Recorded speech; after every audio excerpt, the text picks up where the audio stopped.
Hey, this is Laura. This is just a quick check-in from my studio. I'm still working on the five big pieces that I started that are on paper. I finished one. I think I'm going to finish this one today. And I just wanted to talk a little bit with you about my process because I thought you might find it interesting. These paintings came from me working in what I call a spontaneous process. So I had no preconceived ideas of what I was going to paint, no overall concepts or feelings that I was trying to express.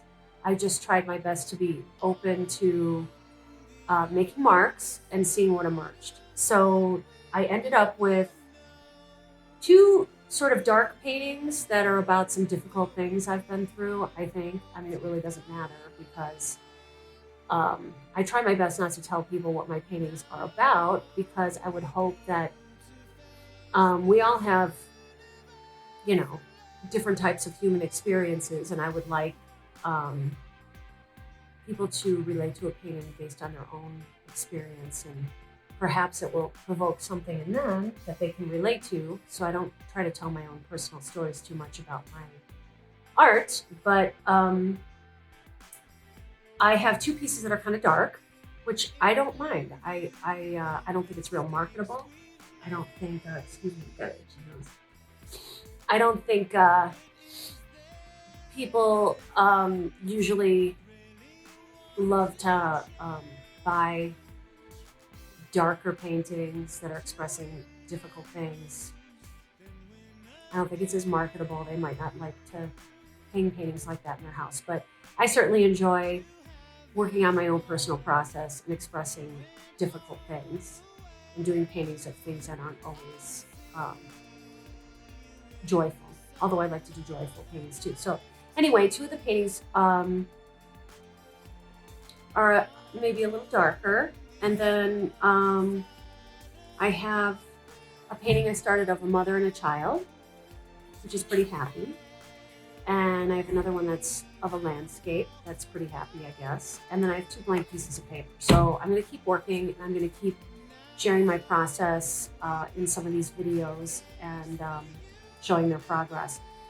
But the one thing that I wanted to talk about in this video is I wanted to show you how my paintings have evolved and changed since I made the first marks on the paper. So I haven't been that great at taking a lot of photographs of the paintings as they've progressed from one stage to the next, but I do have some.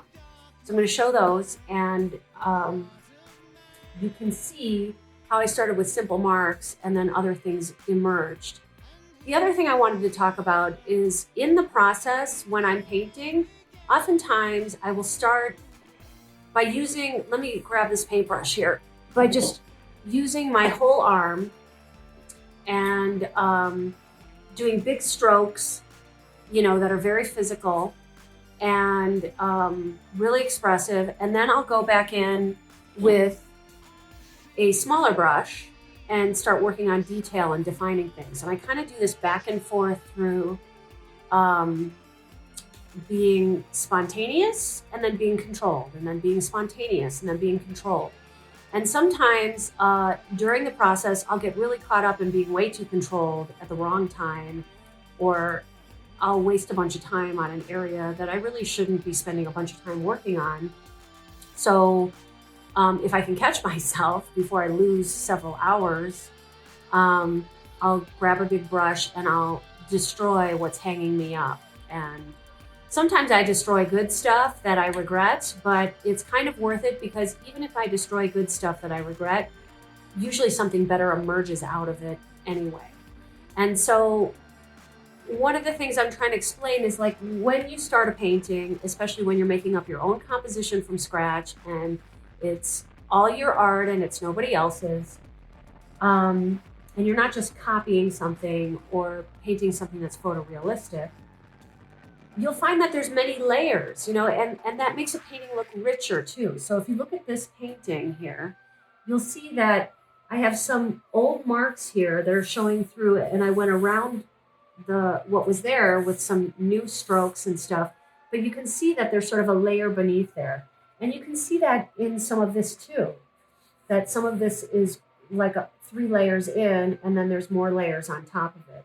So, and I'm going to carry on with that, but it kind of gives a painting a lot of depth and history and makes paintings look more interesting when you work out a composition or you start with something and then you cover some of it up or all of it up or just portions of it up and leave some of the history showing through.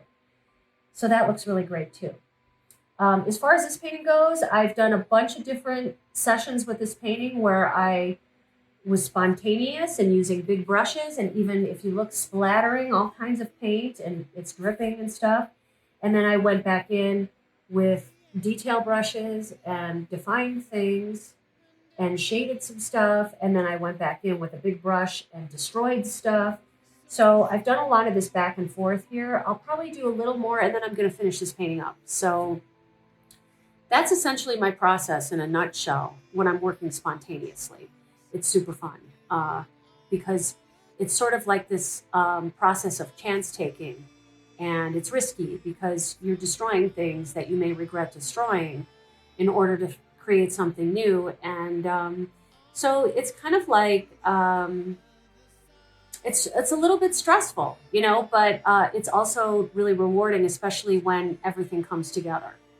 Then it's really rewarding because you've taken a bunch of chances, and usually you'll surprise yourself by creating something that's new and different and not the same old thing that you always do. So that's the fun of the spontaneous painting process.